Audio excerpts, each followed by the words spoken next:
Hello. Today we're going to examine one man's quest for the truth.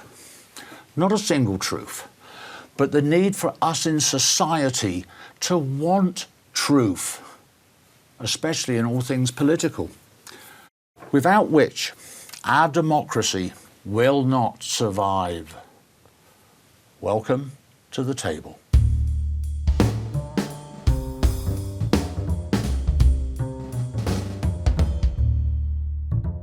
Brian Litwin. Brian, welcome to the table. Thank you so much. Brian, tell us a little bit about yourself. Brian Litwin. I've been living in Longmont since 2012. Love Longmont, care about Longmont, also greatly care about our country and the direction it's going, and I think that's what has brought me to the table today. I got a funny feeling you're 100% correct there. Now, you had a letter published, didn't you, in the local paper? I did. Give us a brief overview of what you said in your letter. Sure.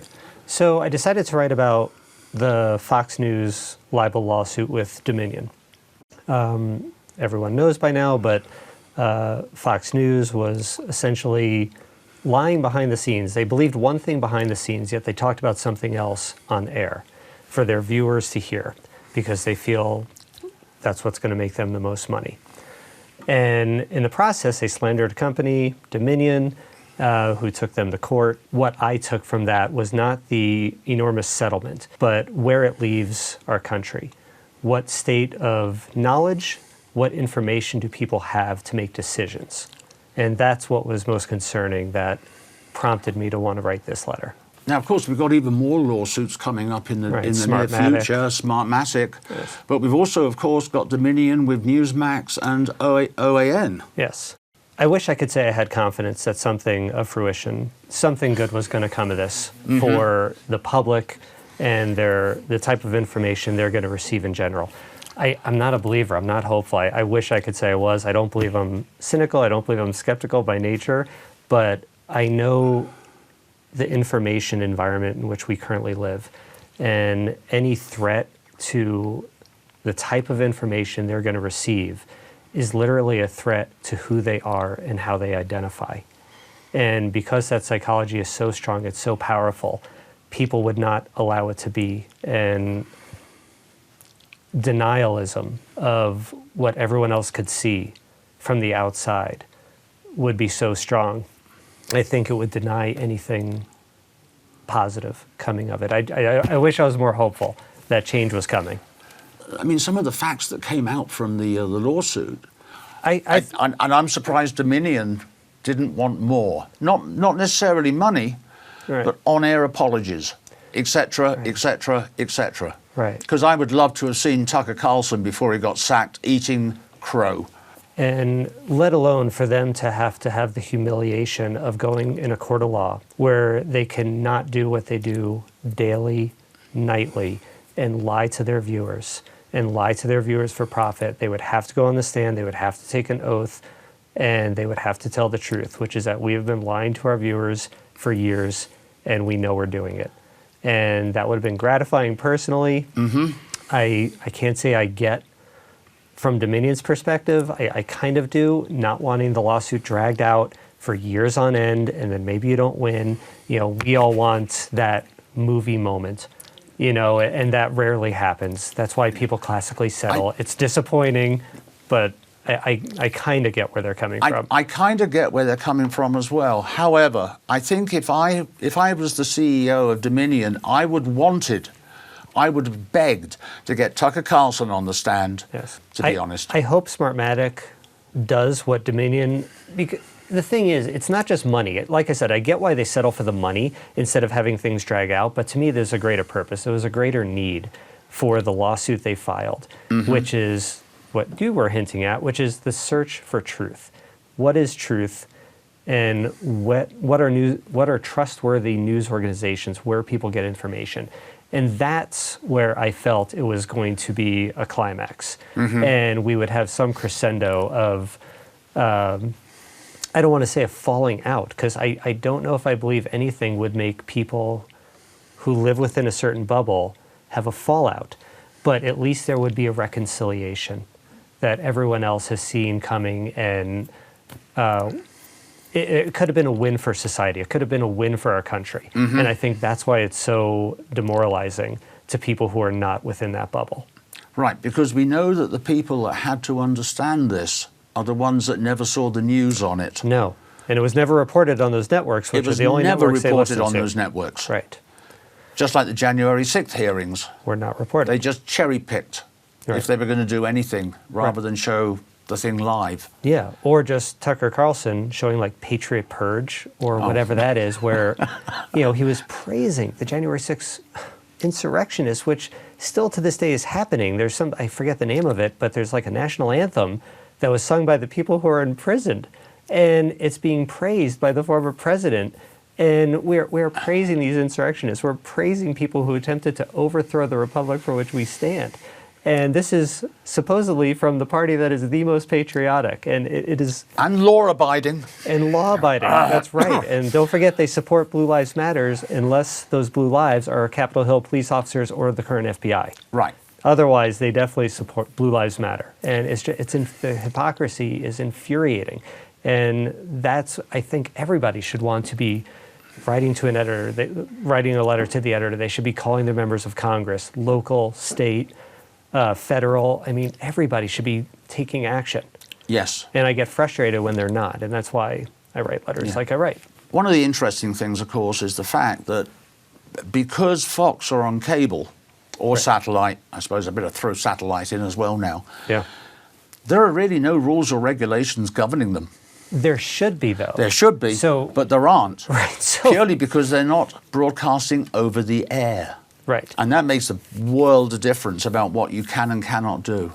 Right. And not only that, I mean, I wish we would go back to the days of the Fairness Doctrine. The Fairness Doctrine, which I think was passed in 1949 and was rescinded under Reagan in 1987. And for all intents and purposes, whatever issue, if it was a controversial issue of public importance, you had to present both sides. Yeah.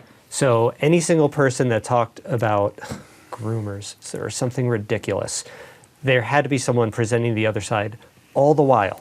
And all these thoughts of all these discussions we're having about canceling history, CRT, there would always, at all times, have someone there countering. And we would not find ourselves in the situation we do.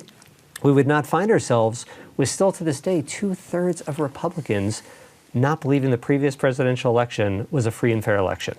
It's scary. It's worrying. It's not stunning. To me, it's a logical conclusion.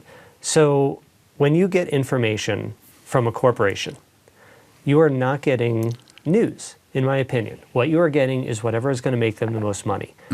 What they want is increased viewership. And they're strictly looking at what is going to increase our viewership. And no differently than an algorithm, whether you watch YouTube, social media, anything else, what is the algorithm that is going to keep people tuned in? Classically, it's indignation, it's fear, it's anger, outrage, things of that nature. And if news happens to be a part of what helps to make them money, then that is what they will do. But by and large, that is not what keeps people tuned in. It's pissing people off, it's making them angry, it's making them upset, and that becomes self-fulfilling. And you start going down a rabbit hole until you can no longer see the light.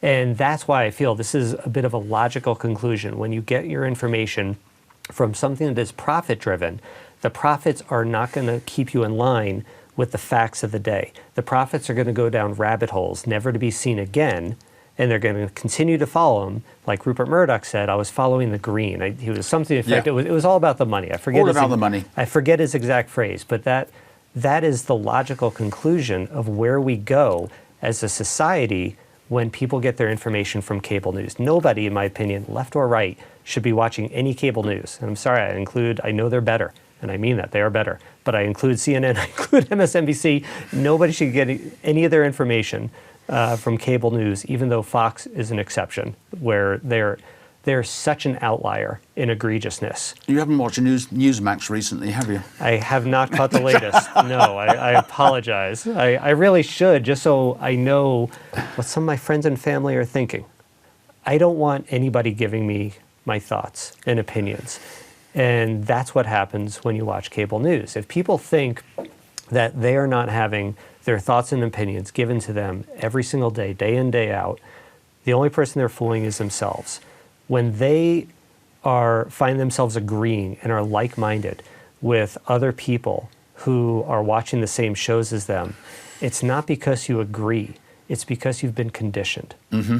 And that's the problem. Well, basically brainwashed. Yes. Would be another way of putting it. Right.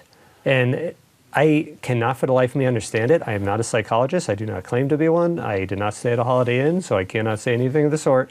But with that being said, there is an addiction to conservative media in a way that there does not exist with other media sources. You go, and I have family members, you go to their house, the classic grandpa, and Fox News is on all day, all night. Maybe it's occasional interruption for sports, but otherwise it is on day and night. And I have never seen the like, conversely, with whether it's independents, whether it's people who are left-leaning. Mm-hmm. It's not like MSNBC runs 24/7 with that. It's this different universe in which people who are conservative and get their news in this way live within. Right. That I cannot relate to. See, I do watch MSNBC and CNN, but MSNBC, I like some of their presenters. Yeah. They really do a good job. Yeah. Do I fact check them? Yes, I do. Right. Even if they are telling a bit of a pork pie lie, sorry, I was using a bit of rhyming slang there.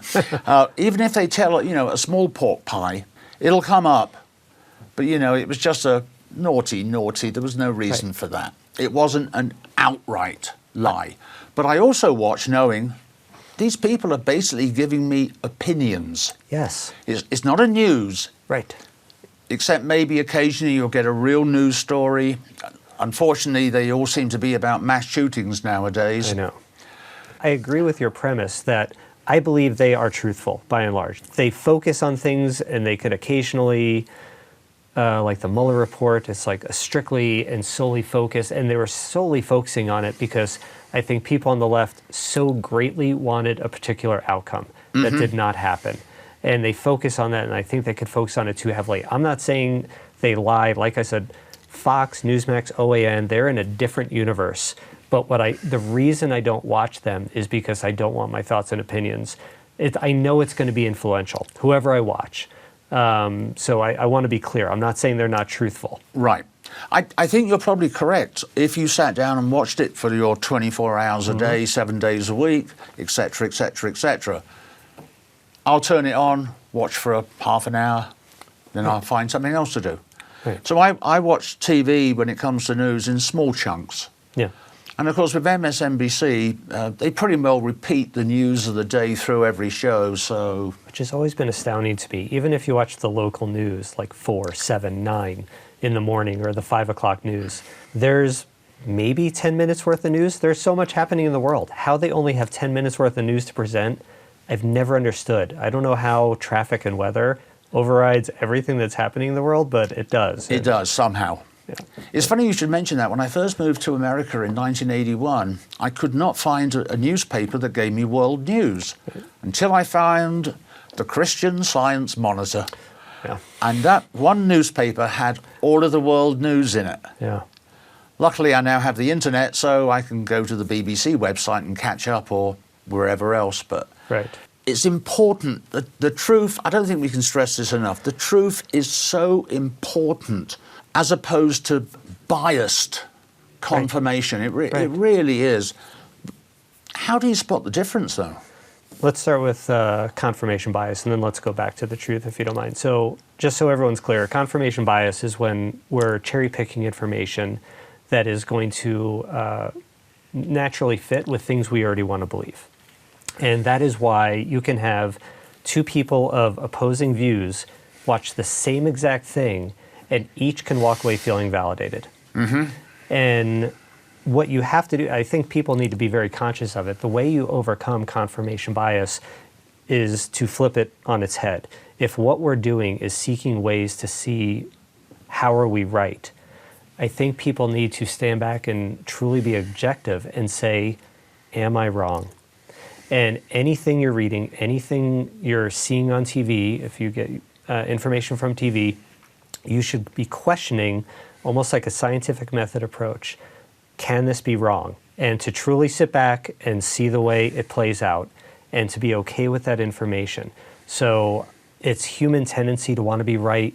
We are so prideful, and it is our ego at stake. If we are wrong about something, especially it's to people on the other side of the aisle, we can't be wrong to them, even though sometimes we are.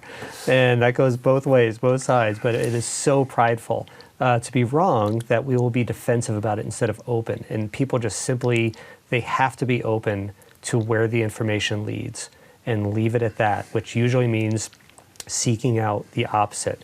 Can what I'm believing be wrong? Why or why not? And truly being open to the answer.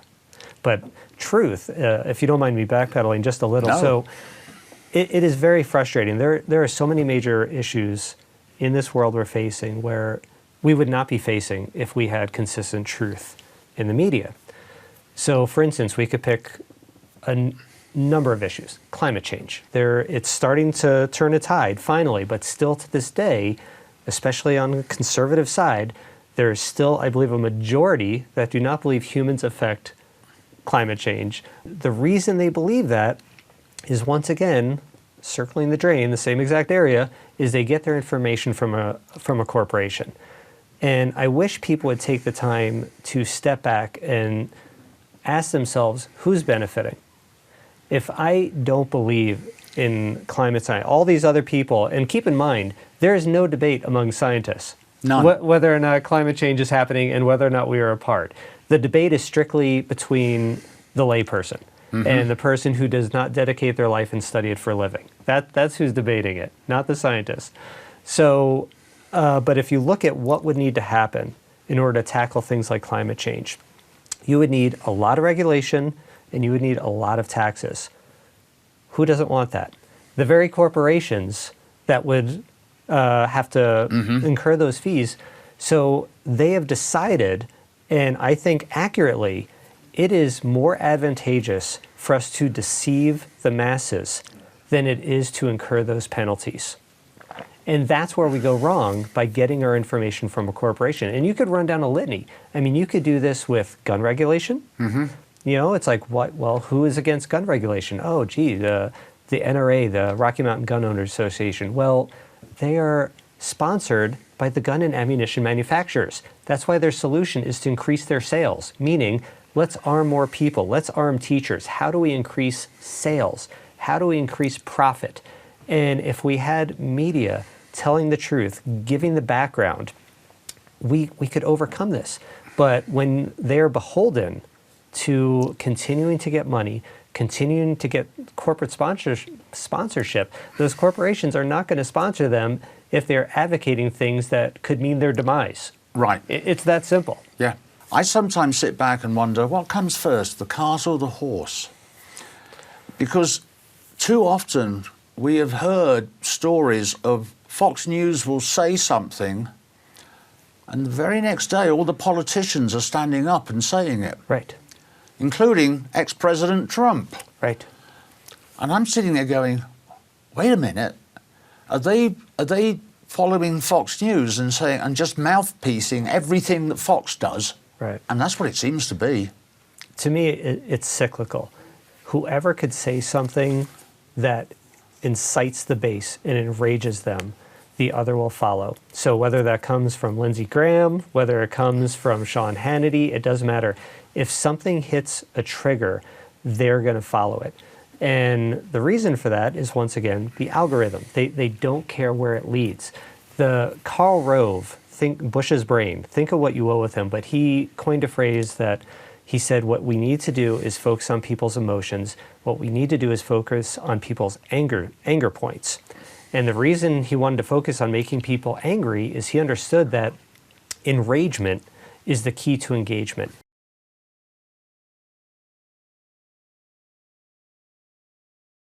If you can enrage people, they're going to support your policies, they're going to speak on your behalf, they're going to get out to the polls, and they're going to support your positions. And that still to this day is true. I hate Karl Rove, but he is right about this. And that is why Fox News and other akin-like organizations could simply be called an outrage machine.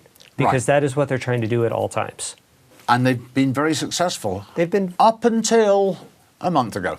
Unfortunately, Yes. their viewers will never see what happened. They won't. Right. No. Which is a great shame. Where do you go for the news? Well, where I go for the news, I want it to be independent. I want it to be ideally not corporately sponsored, community-based. Radio-wise, we have KGNU here. They're fantastic. TV-wise, I do watch something each morning and every evening. In the morning, I watch Democracy Now! With Amy Goodman. In the evening, I do watch PBS NewsHour. Keep in mind, at no point in time, like I said, do I watch cable news. I will not watch left or right for the TV or for radio. I don't want my thoughts and opinions given to me. As far as newspapers, I'll say a few things. So I read 3 newspapers every day. I read the New York Times, Washington Post, and of course the local paper, the Times Call. I know they're notoriously left-leaning papers with the New York Times and the Washington Post. I take that with a grain of salt. By and large, that tends to be the opinion section. It's not like the news is bad, like Wall Street Journal. The news is good in the Wall Street Journal, and you should read it. You should just know that when you're reading the opinion section, you're reading a right-winger's wet dream. And Right. that's fine, because the news itself is good. Just go into it knowing that. I will say one other big caveat. I never lose sight of the fact that the New York Times is one of the papers that helped get us into the Iraq War. And they were a big proponent of it. I never lose sight of that. But I think it's important, with that being said, to read a national paper. It's not like the people on cable news are presenting news. All they're doing to you is essentially reading the New York Times and the Washington Post to you. They're just saying it to you because you didn't take the time to read the paper. And they're skewing it in a way that is most beneficial to them. Right. So skip the middle person and just read the paper yourself, but do it with a grain of salt. There are podcasts I listen to. Up First by NPR, which is like a 10-minute sum up of the day's news, is great. It is New York Times again, but The Daily is really good. And the greatest consumer advocate of all time still has a podcast, Ralph Nader Radio Hour. I listen to that. I am never without a book on history or politics. And yeah, I wish people would. What I wish is that people and our society in general could start focusing more on media literacy. I wish media literacy was required learning starting in high school at a latest. And what constitutes news? Why? Is someone really giving you the 5 W's and how? And the quintessential definition of we report, you decide. The actual definition of that. And I wish that could, I think we're to a point where it needs to start to be taught in school. Because when we lose the truth and the media has no incentive through profits to offer the truth, that is how we start to lose faith in elected leaders. We lose faith in institutions. We lose a shared knowledge. Bonds in society break, and that's how a democracy can fracture. Oh, yes. And this entire concept of truth. And I think it needs to start being taught at a young age of what we should be looking for and why, and a complete reframing of what constitutes a trusted news source. That's interesting. It's funny you should mention that, a trusted news source, because when I used to live in Belgium, at 10 o'clock at night, I used to get the BBC World Service half-hour news programme. Yeah, BBC's good. Yeah. At 10:30, I used to get Voice of America. And at 11 o'clock, I used to get the Russian equivalent, all on shortwave, of course, all in English. They'd all lead with the same story. By 11:30, you're wondering which one was right. Yeah. Because every time there was a spin on it. Right. Especially Voice of America. Yeah, I'm sure. In some ways, they were worse than the Russian broadcast. I can't remember what they were called then back then, but yeah, it was kind of interesting. See, one thing that I've always thought, as soon as you get elected, you have to tell the truth, the whole truth, and nothing but the truth. Any kind of public speaking. Right. And the perjury rules of the court kick in. If the politicians are as dishonest as they are, I mean, look at Jim Jordan. Holy mackerel. And it goes even deeper than that. They have no accountability except further to the right or further to the left, but mostly further to the right because of things like gerrymandering, where politicians get to pick their voters instead of voters getting to pick their politicians.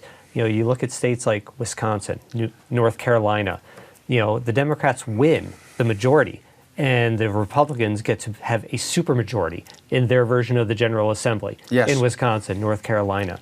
So the eroding of the democracy, the only thing they fear is not an opposing figure. The only thing they fear is someone who is more ideologically to the right than they are, which further leads them down that rabbit hole, never to be seen again. And that's how we get people like Lauren Boebert, Marjorie Taylor Greene. This is a logical conclusion of gerrymandering, the Senate being geared towards smaller states than the bigger states, where Wyoming, with 500,000 to 700,000 people, whatever Wyoming has the same exact number of senators as California, which has a population closer to 40 million. Well, look at North and South Dakota. Right, which were created to add extra senators back in the day. Yeah. I don't know what the population of those two states are, but it's not very much. But the eroding, there's Jacob, I can't think of his name, Grumbach, I want to say, just wrote a book on freedom within red states and how freedom is eroding if you live in a red state versus a blue state. You look at Greg Abbott. You brought Greg Abbott up earlier in the day, and he's taking away the power of the city of Houston to potentially run their own elections, because the greater suburbs of the Houston area is almost 5 million voters. It's almost 5 million people. And they're not going to be able to run their own elections if they run out of paper or something absolutely ludicrous. And the ends will always justify the means. They don't care. They just want, it's all about the acquisition and maintenance of power. And the media, not being truth-telling, is never going to inform the public of what's going on. And that's how you could have the erosion of democracy in supposed swing states like North Carolina, Wisconsin, or even in overwhelmingly Democratic cities within a red state. That's how you get to accept the eroding of democracy and this new thing of owning the libs.